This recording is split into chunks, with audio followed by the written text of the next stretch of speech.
The golden years may not be so shiny. Reducing depression in the elderly. Tonight, on call with the Prairie Doc.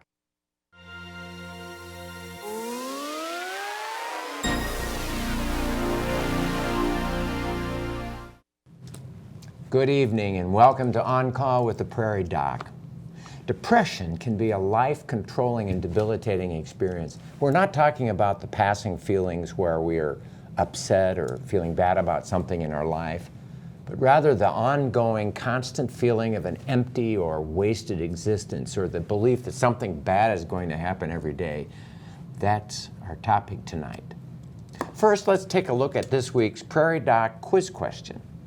Are elderly depressed patients at a lower risk for suicide than younger victims? Lower? Are they lower if you're elderly?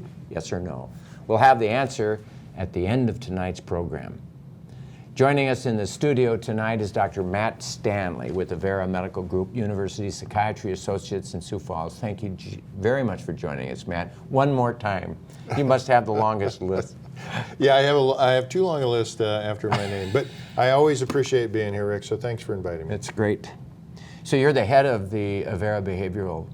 Yeah, so we're organized into service lines, and so for Avera, behavioral health is a service line. So that would be all across the Avera footprint, so the 5-state area, the several hundred clinics and hospitals. So it isn't just a hospital, it's the whole line. Yeah, it's one of my responsibilities is to try to improve our ability to identify and treat depression throughout all of our outlets. So, I mean, that's a big administrative burden. Do you practice among all of that administrative work? So it's a great question. So as the administrative aspect of my role has grown, my clinical practice has shrunk. So I'm about 75% administrative, 25% treatment. But the areas that I am still highly engaged in are some of the procedures, the electroconvulsive therapy, otherwise people might know as shock therapy, and then a newer procedure called transcranial magnetic stimulation.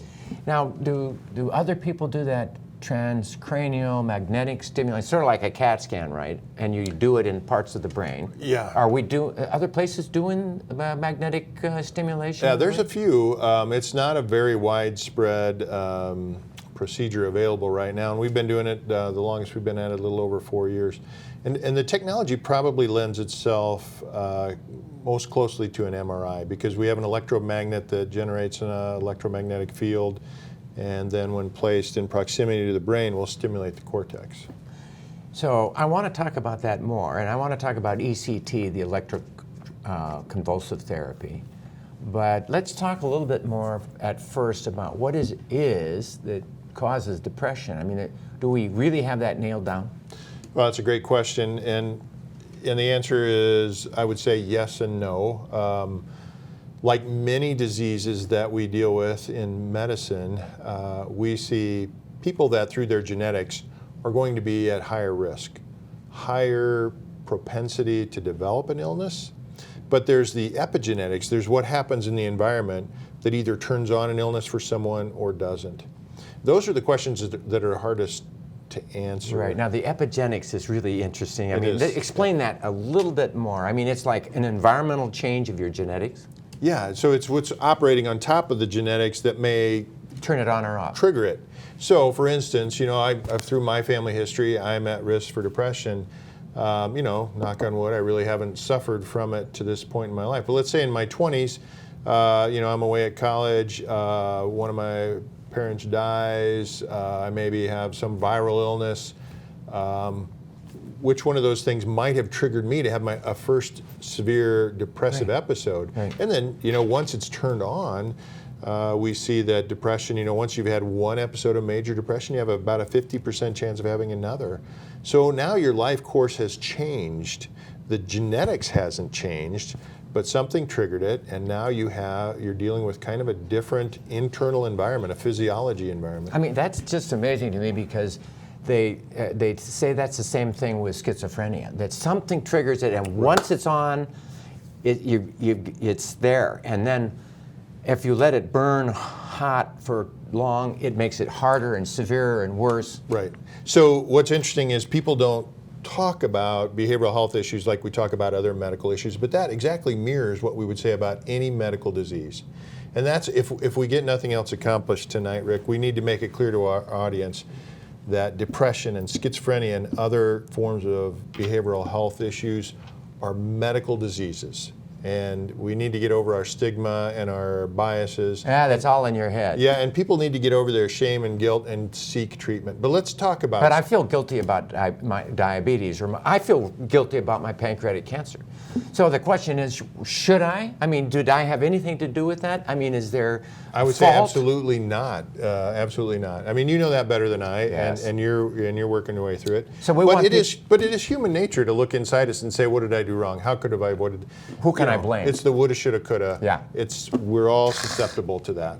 I want to take a sidebar on the schizophrenia because we're in the midst of discussing legalizing marijuana across the country. Right. It's a discussion that will continue to be brought forward here in South Dakota.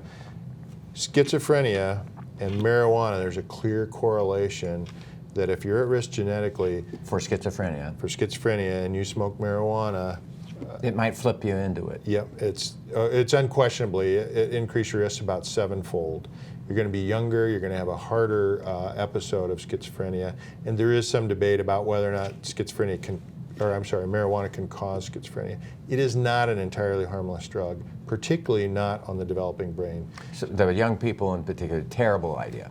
Well, I think what happens, yes, it is a terrible idea, particularly under the age of 20.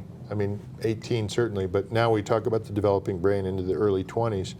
There's other evidence too that it decreases IQ and other issues. But I think the hardest part for young people is they see us legalizing it. They see us saying, well, it's medicinal and it's okay. It might be in fully developed adults. It's not in developing adolescents. Right. And that's where we're seeing some of the greatest increase in use. Right. I would counter, the only counter I would have, however, is that right now we know that with opioids,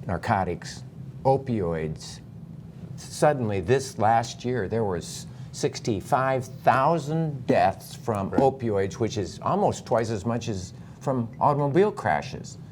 I mean, deaths from opioids, and we're providing them for pain relief, and that for an adult, there's strong data that many people can have relief of pain with cannabis and the marijuanas. Right. So I'm saying the developing brain. I agree with you. It's interesting. So I am not advocating that adults couldn't use it and responsibly. I'm worried about our adolescents and our developing youth. Me too. Just like we would say the same about alcohol. Right. Right. It's interesting though that in the opioids, and I know we're getting off our topic here, but it's great. Let's go there. Yeah. But it is the heroin now, and it's other drugs. Now that we are clamping down on prescription opioids, they're turning to the illicit drugs, Yeah. and But to your point, we have an incredible problem. Who would have ever believed that opioid overdoses would pass motor vehicle accidents as a cause of death in the United States? 4 out of 5 heroin users got started on pain relief for their back or their post-surgical procedures. That's just remarkable. Well, let's talk about causes of depression. I mean, now we've said it isn't your fault because there is something going on in your brain. There's something it's a medical problem. There's a variety of reasons, though, that someone could seasonal affective disorder. Let's talk about that, for example, as a cause for depression. Yeah, no, and that's a great example because there are aspects of your genetics, for instance, where you came from. Northern Europeans are at higher risk for seasonal affective disorder. Where you live, the higher your latitude, the farther you are from the equator, the higher your risk for having seasonal affective disorder. So we have kind of a classic interface there between a genetic and an epigenetic aspect that elevates your risk of seasonal affective disorder. But it makes me think that people who live further north are the ones who don't get enough sun, and that's why they have. No, that's exactly what it is. So, and in fact, it is hormonal. It's melatonin. It's controlled in the pituitary gland, and that is the aspect. And it actually can be effectively treated with bright light therapy, Right. Particularly early in the morning. I've set up a bright light, and I don't necessarily have seasonal affective disorder, but I put it right by my rowing machine. So if I get up in the morning, I'm exposed to it. You're bathed in light as you're rowing. Yeah, for those 5 minutes, I exert myself. I try to go a little longer, but yeah. I do think that exercise has a lot to do with it. We are a population that no longer has to go drag water up from the river or the creek. We don't have to, swathe the grass or even push one of those the reel mower that used to turn. We don't have to work very hard in this society of ours. And I don't think and my personal bias is, I think because of the lack of exercise, many of us are involved, have depression because of it. Well, and think about this. So we were talking about, and my example, so I get up in the morning, I exercise, use the bright light. How many of us actually practice some form of prophylactic treatment for depression? We assume preventative. Preventative. We assume that our moods are just out of our control. Yeah. They're random. But we tell people, cut down on your carbohydrates, you're at risk for diabetes, you need to exercise more. We rarely talk about proactive approaches to good mental health. Yeah. I have self-treated my depression, which I think I have an intrinsic kind of a low-grade depression that would be there had I not been an exerciser. It has kept me buoyant all my life. And I'm back to it. I ran 5.5 miles yesterday, I'll have you know. That's the best I've run since I came down with a diagnosis of cancer. And it makes me joyous to be able to do that. That is amazing. So, for some, moving to a nursing home is a death sentence. We're going to talk about depression in the elderly. Some think that going to the nursing home is a death sentence, while others thrive in the caring and social environment there. The healthcare providers at nursing homes are acutely aware of each individual's situation. And that's something that we monitor pretty close here at the nursing home is depression and what to do to help everybody with that. And when you come into a nursing home, you are losing a lot. Maybe they're losing their car, their home, their familiar setting, routine, their independence. And so you need to look at that with that person and try to help them out. Maybe they need some counseling to help go through that grieving process for some of those losses, and that's all they need. You need to look at that person as a whole, not just kind of lump everybody in the same category. You might want to look at their history. Have they been on medications their entire life? Have they been depressed their whole life? Is the regimen that they're taking right now something that has worked for them and you don't want to alter that? Do they need a little tweaking to that regimen to give them a little lifting? That might be the case too. Are there symptoms, conditions that they're experiencing that are mimicking the depression symptoms that we're seeing? Pain can cause somebody to be very sad, and that would be something that we would need to address, whether they need some more medications. Are they bored in their room? Do they need some more activities, or are we missing something that they routinely did at home? Some of the elderly are very stoic, and so they don't present in the same ways as maybe the younger population would.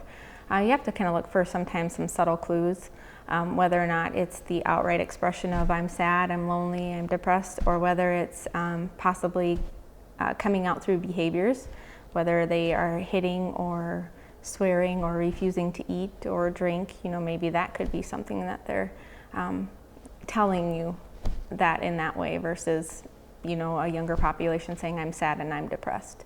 Everyone's different. Watching the transition from the older Brookview Manor into the neighborhoods at Brookview, you watch a change in the residents and even the staff. This is their home, and that's what we're trying to stress that upon everybody. This is their home. This is not just an institution that people come to live or to rehab home. This is their home, and we need to treat it like one. And giving them those options and the privacy of a lot of the private rooms, I think, has helped enhance their quality of life, as well as the options for activities and just giving them a say in their daily routine as much as we can. And, you know, not being so rigorous in the routine of an institution. You're up at 7 o'clock, you're to breakfast, you're laying down for a rest, you're up at 11 for lunch. You know, giving them a say, I think, really helps allow them some of that ownership of their life and not taking it all away from them.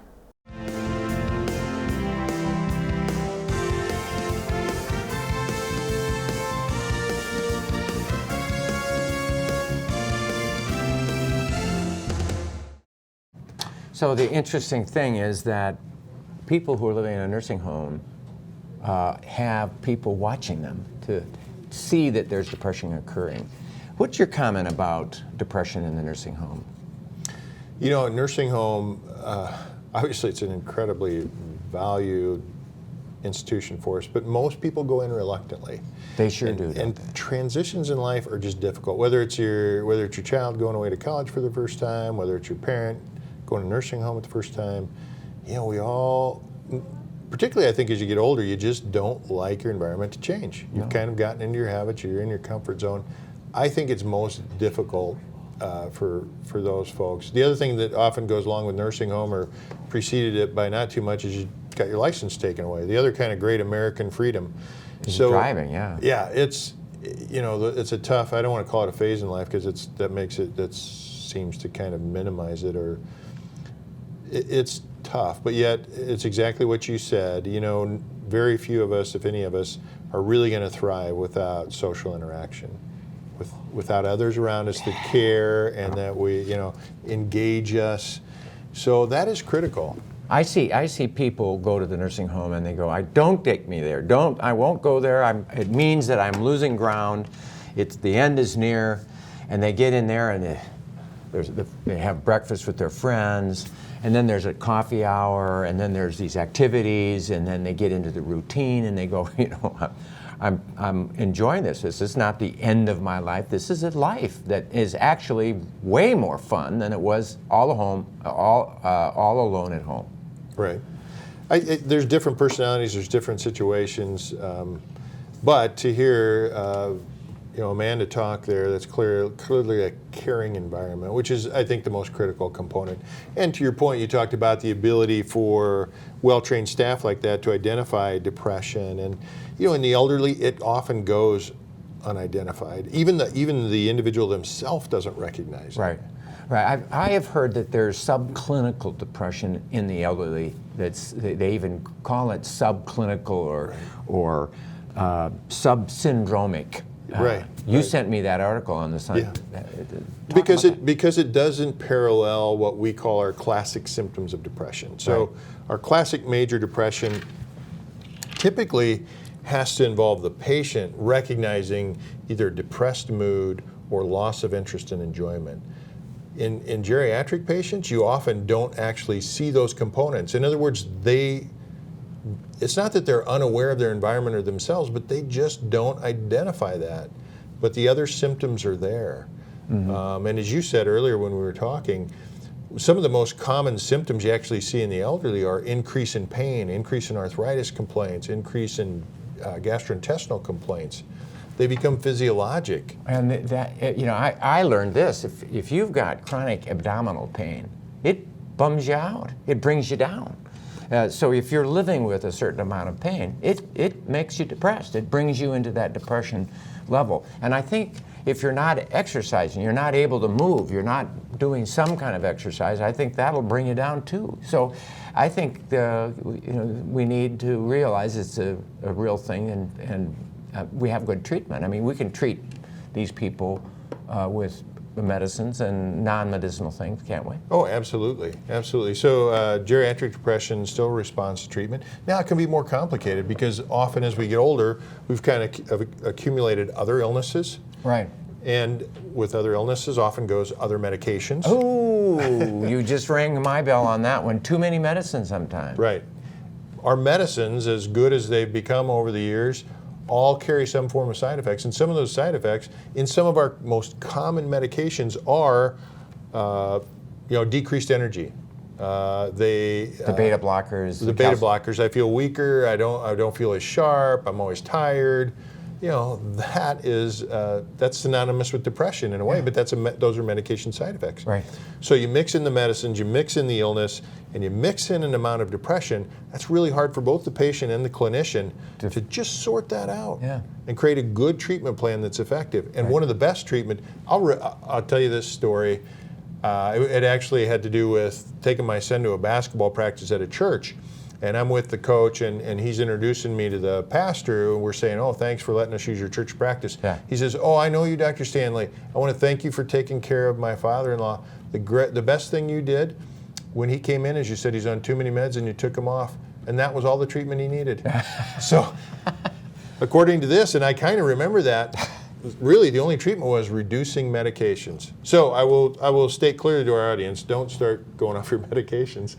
But sometimes the medications, and you slowly add a medication here and there, so you can't pinpoint when you start to feel worse. No. It's a tricky proposition. I gave a presentation to the college last night, and we were reviewing a book that was about Arab Muslims and the discrimination that occurs.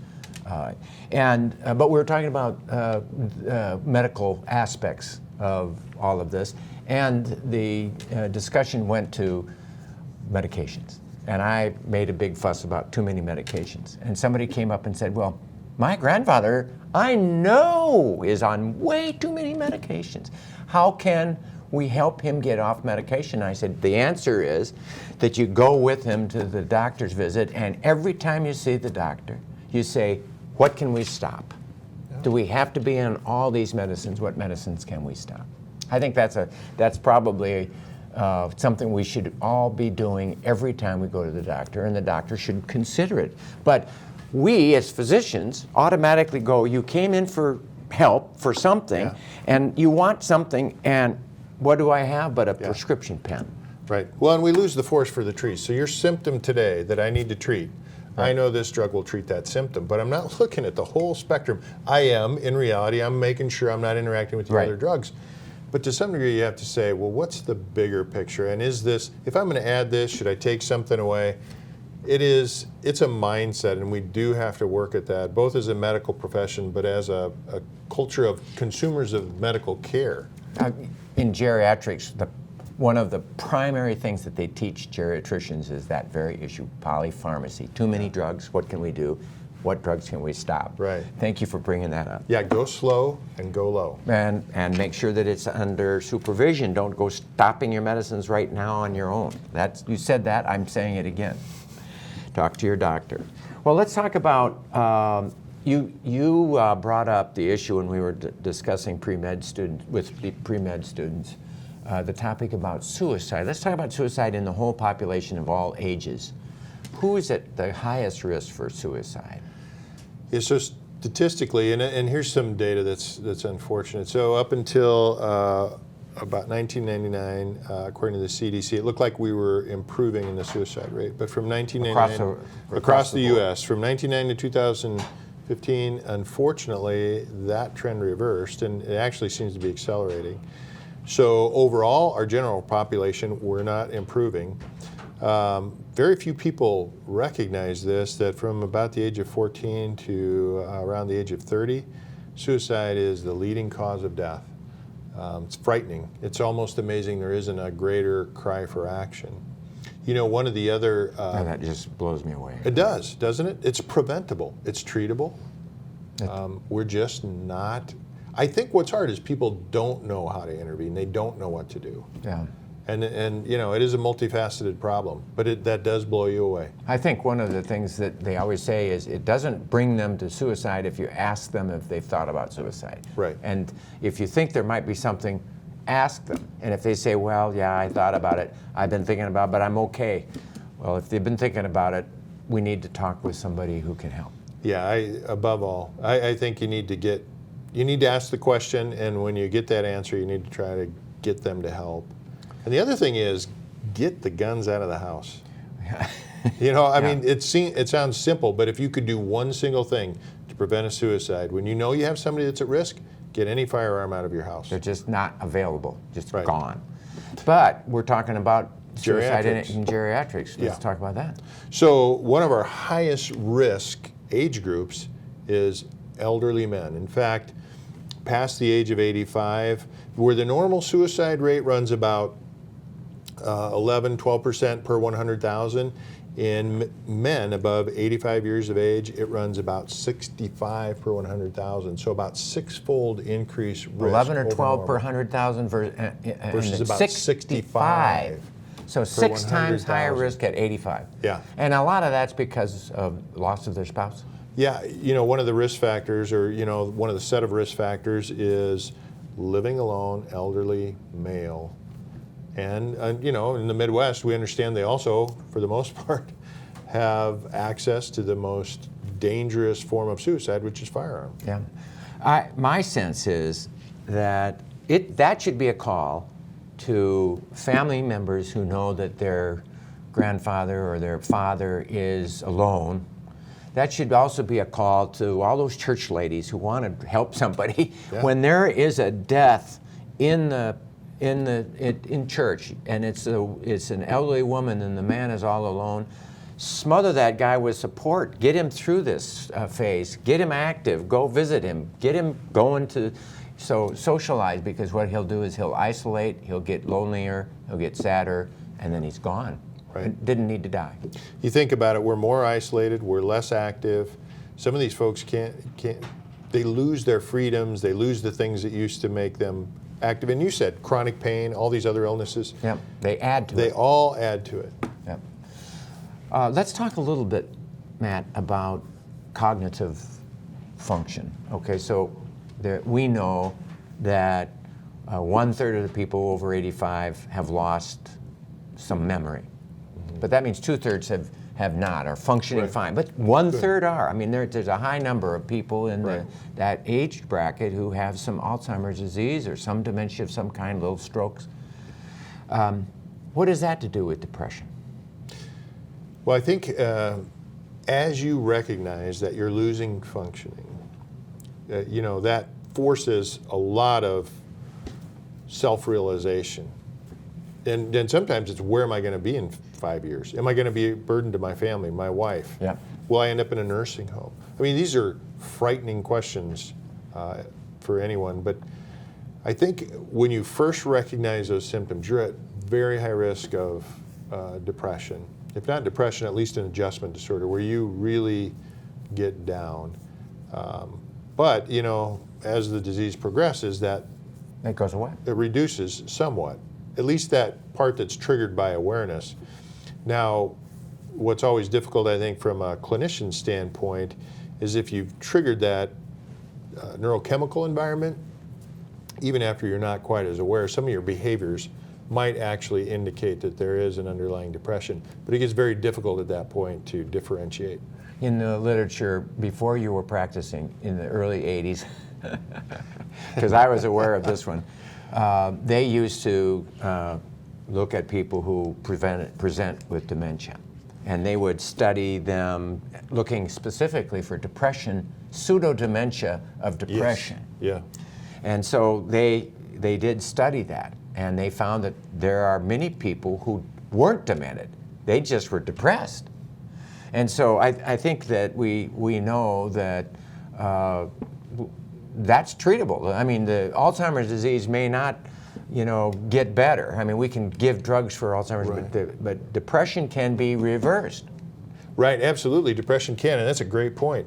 Many people assume that when their loved one, their mother, father, whatever, elderly, quits reading the paper, doesn't seem to keep track of local or national events, they think, oh, they're losing their memory. Actually, what it is it's depression, particularly when it comes on relatively quickly and seems to be profound, and you see them isolating more and grooming and hygiene decline. I mean, those are more signs of depression. They can be dementia, but a clinician needs to sort that out because it is highly treatable. Yes. And highly rewarding to see somebody bounce back from that. Remaining in your own home is as long as you can safely live there is the goal for many. Sometimes just a little help with everyday life can make the difference between staying independent or moving. I have advanced macular degeneration and I do not see very well. I have very low vision. I have reached a point where Shopping was difficult, driving was difficult, reading print is absolutely impossible. I have no family living here. They are all spread all over the country. And I started out by asking the secretary in the church if there was anybody in the church that could help me. She advised me to get a hold of the Brookings County Volunteers, who in turn referred me to social services, who in turn referred me to the Senior Companion Program through the Good Samaritans. Home Health called me and told me that the volunteer that they had in Brookings had had a cancellation, and that she was willing to take me on, and that she would like to visit with me. And within an hour of that call, Lorraine was here. Senior Companion is really just a person like you and I. It's an ordinary person who has kind of like a joy to share with others and help others. I really enjoy helping others. And if I can make their life easier and step in for a moment for a spouse. I took training to become a Senior Companion from Kristen Fox, who is the manager down in Sioux Falls of the Senior Companion of South Dakota. I'm allowed 2 hours with each person, with each client. For instance, with Monty, most of the time we do errands like going to Lowe's or Walmart. Or the other thing is picking up groceries at Hy-Vee and cards. People don't think about it, but it's kind of hard to get around to get cards and the little things you need. To me, it has been a godsend. She takes me to do basically my chores. I see well enough that I am more than able and capable of caring for myself, but shopping is a real problem. We have ads in the paper, Senior Companion. It may sound strange, but people look at it and don't realize that it's referring to them. We need both people who would like a Senior Companion, and we need Senior Companions. They can call the office in Sioux Falls, 1-888-239-1210 is a toll-free number, and talk to either Connie or Kristen and tell them what you need. For me, the Senior Companion fills all of those needs from one person, and it is just fantastic.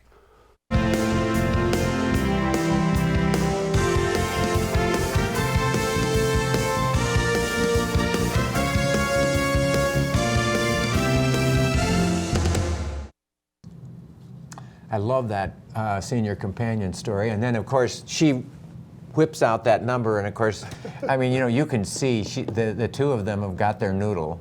You know, they're just clicking along. And the problem is his vision is a problem. Right. What do you think about the value of a companion?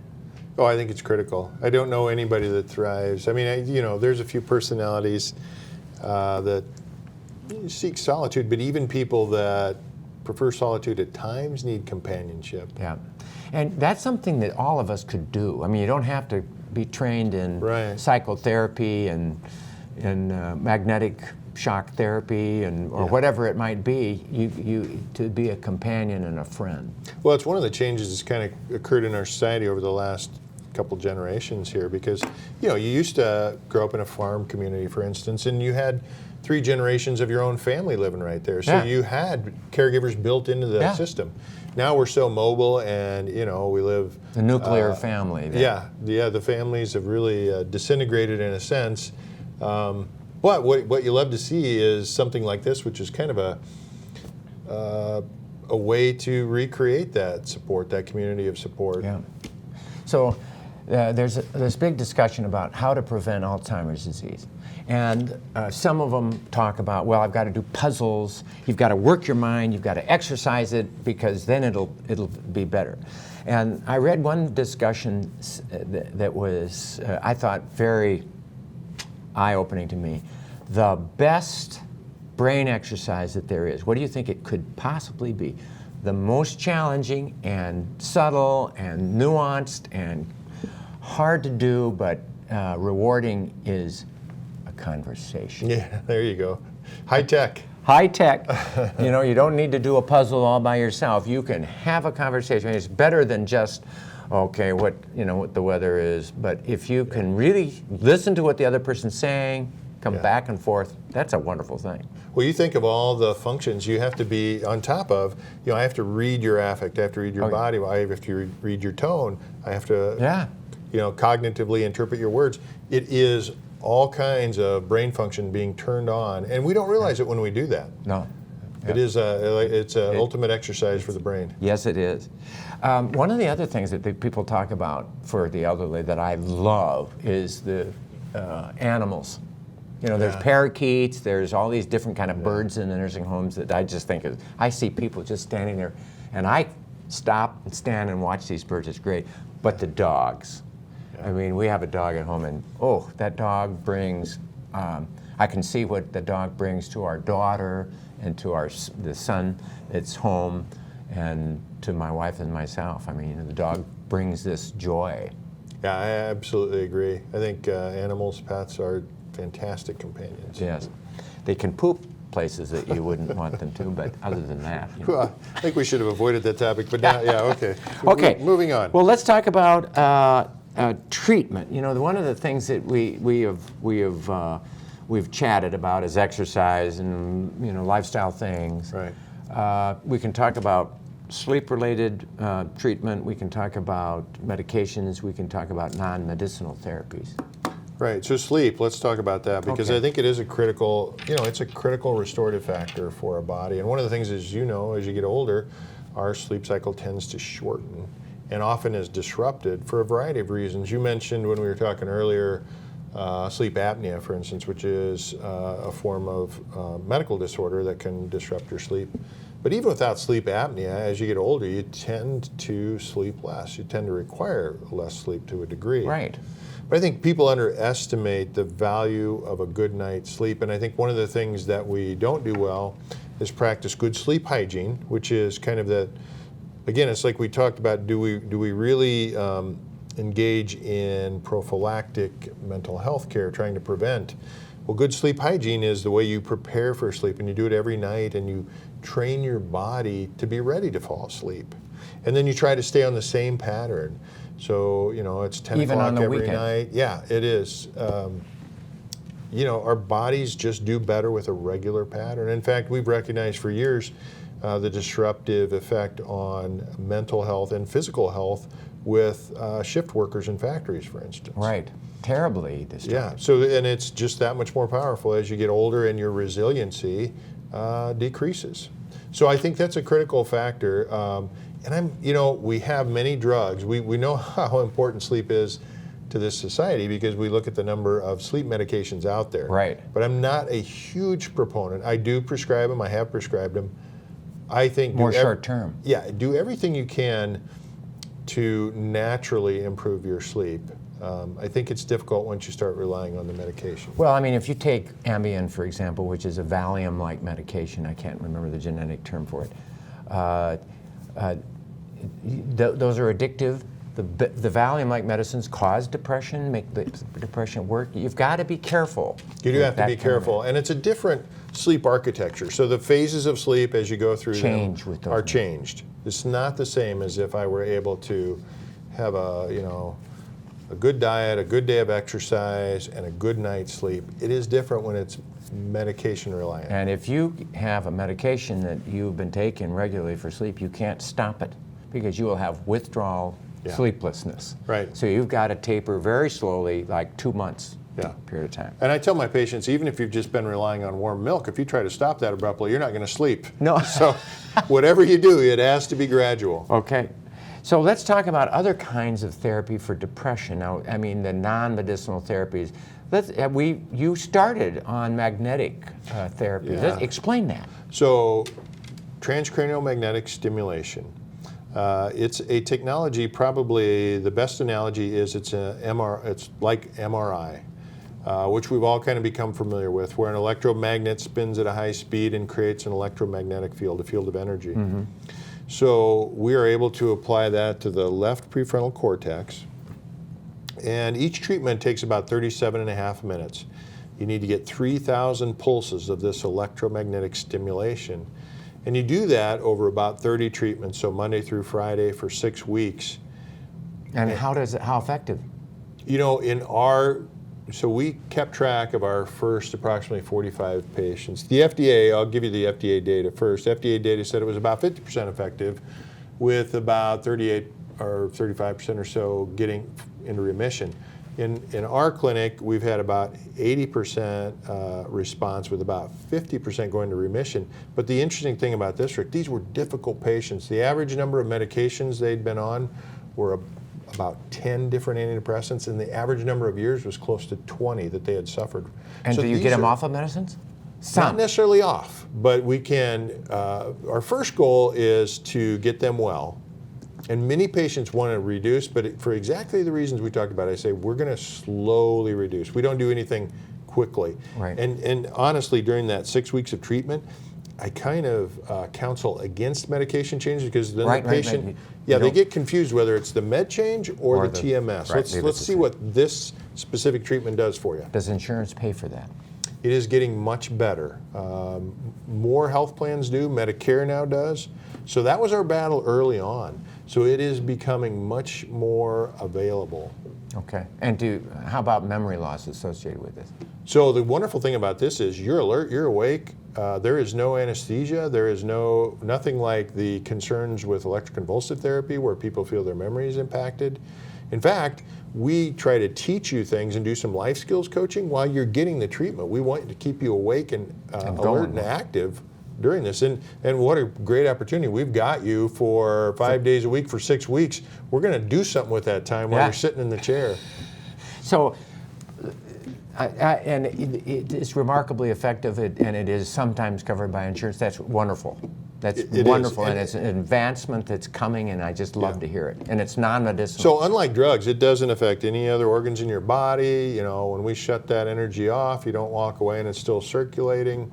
It is, and for people that don't tolerate drugs or have tried everything, I think it is the next logical step to try. Yeah, and do we have any reason why it works? I mean, do we know why it works? I mean, why did we think to do it?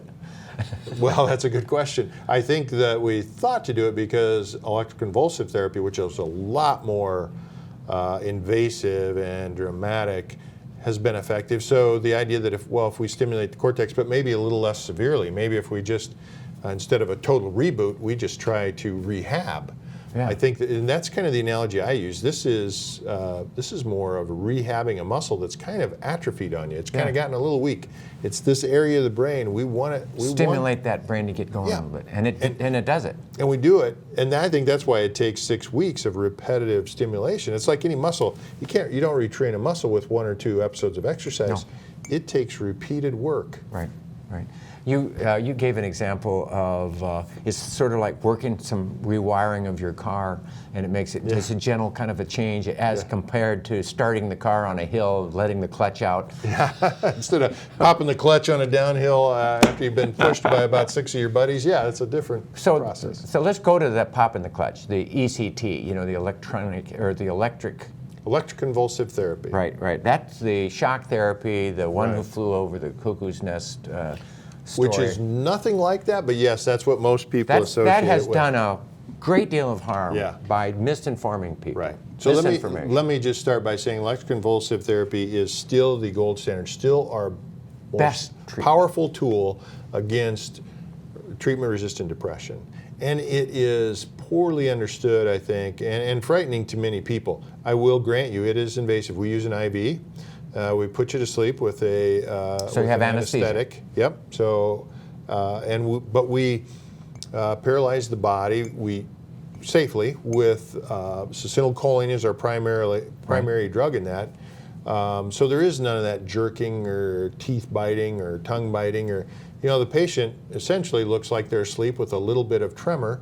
We monitor the blood pressure, pulse, the cardiac rhythm, the brain, the EEG. We monitor everything during this, and the effectiveness there and it works. Oh, it's phenomenal. And I think it's funny because we have anesthesiologists and nurse anesthetists that work with us in that, and I think the group we have a great group, by the way, at Avera. They enjoy it because we kind of get the same nurse anesthetists coming back every time. They've almost become a part of our team, and they really are. but they have seen the response, and it's People get fulfilling better. for them just as much as it is for us.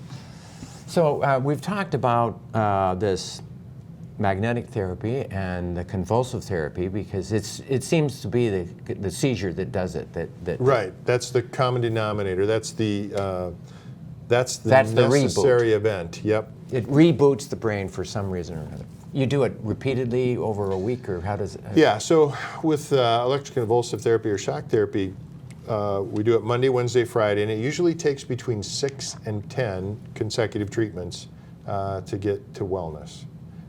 It doesn't work for everybody. 80% success or something like that? Yeah, it depends on which studies you look at, but it is in that 70 to 85, 90%. Wow. It's phenomenal. Again, not everyone, but And you don't stop drugs, but sometimes you can. sometimes you can reduce. Your maintenance, though, might be a... Yeah, and the thing to remember on both of these, unfortunately, when we're treating chronic individuals, it's not a cure. It is a treatment. So they are well, but we still have to do usually some kind of... Now, some people get well and stay well, but often it's they're well for 6 months or a year, but then we'll have to do another treatment, or they need to stay on medications to keep their illness under control. Okay. But these are the most difficult forms of depression, just like brittle diabetics. You know, they're never going to be entirely as well as they were before Right. the illness took shape. So, you know, when we say psychiatrist, I always think about Freud. You know, here is Sigmund sitting next to the couch going, Right.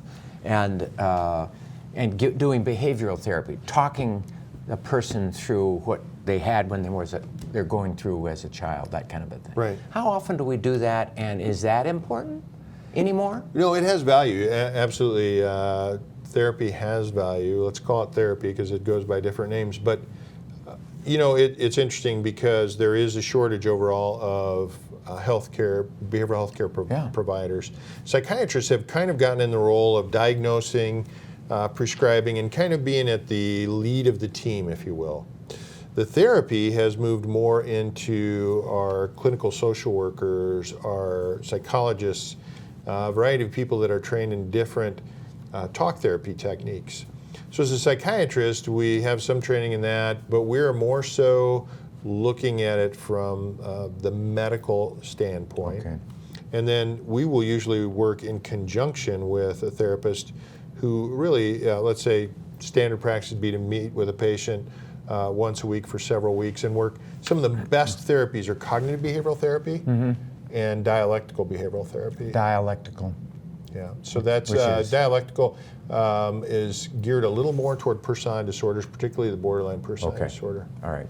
And we've got a little time left. Let's talk about the genetic testing that you're doing. You're leading the country, really, on doing it used to be $2,000, $3,000 to test your genetics. Now we do it for... Avera, we're down under $200 for our behavioral health plan.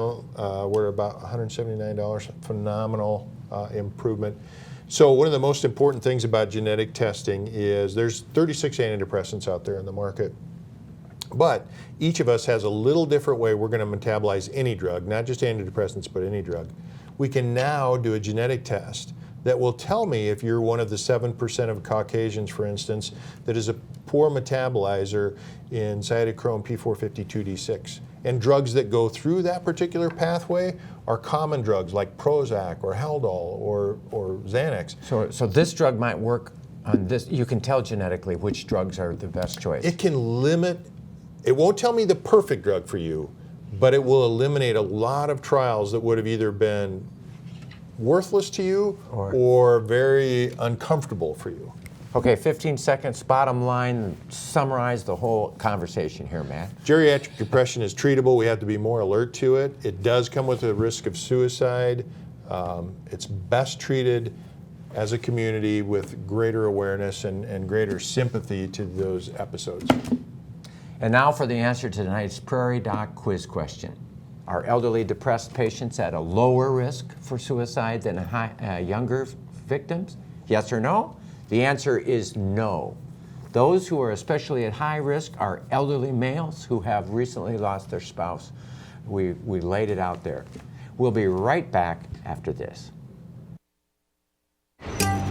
All around town, from stores to playgrounds, babies are on the move. And there are diseases that are on the move too. And some of these spread easily. To best protect him from 14 serious diseases by the time he turns 2 years old, vaccinate him according to the recommended schedule, so he can go on about his business and you can have peace of mind. For more reasons to vaccinate, talk to your child's doctor or go to cdc.gov/vaccines. Through my years of caring for people caught in the joy starvation of depression, I have seen the devastation from that awful diagnosis involve not only those sad and melancholy, but greatly affect those around them. For those 18 to 45 years of age, depression is the #1 cause for disability, resulting in an estimated $200+ billion of lost earnings per year. I have looked on with aghast when depression caused such helplessness that the patient chose to escape life with suicide.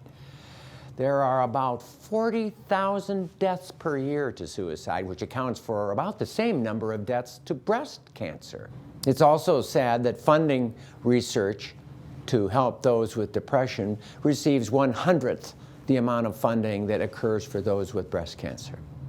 The theoretical causes for severe melancholy and despair include a genetic tendency, a learned process, a stressful environment, a sad situation, addiction, or even not enough sun. But science has not defined exactly why depression occurs. Most of us periodically have what is called situational depression, such as the appropriate sadness that follows severe loss or death, for example.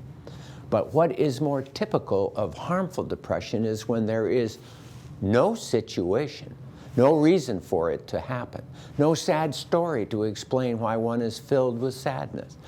When the patient says there is no reason for it, then the clinician knows there's a problem.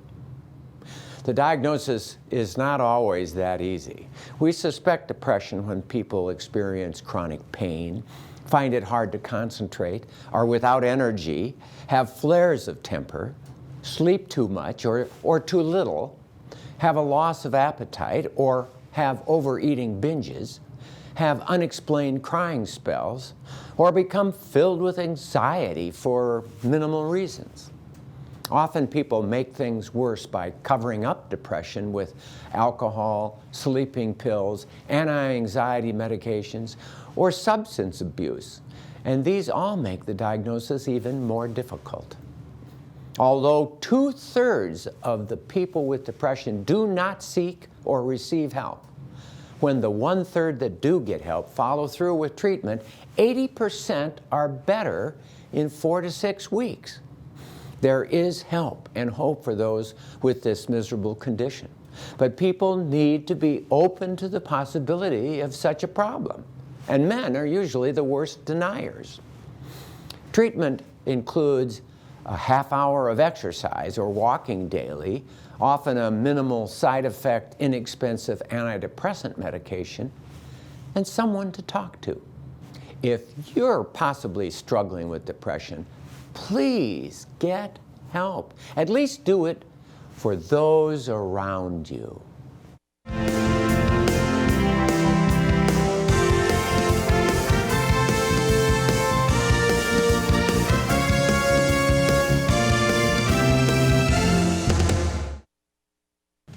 Well, a big thank you to our guest, Matt Stanley. Thank you very much, Matt.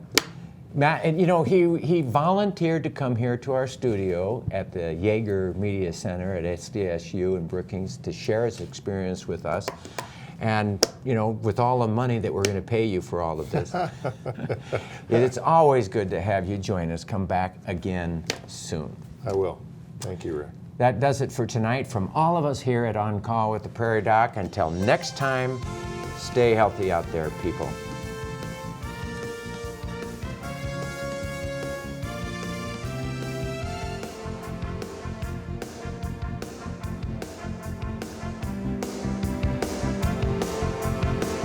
Major funding for On Call with Prairie Doc has been provided by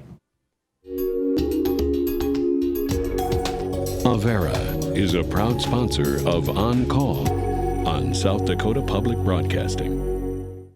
Larson Manufacturing is proud to support On-Call Television as it continues to open doors for important medical information. And by the South Dakota Foundation for Medical Care, the Medicare Quality Improvement Organization for South Dakota. And with the ongoing support of these individuals and institutions.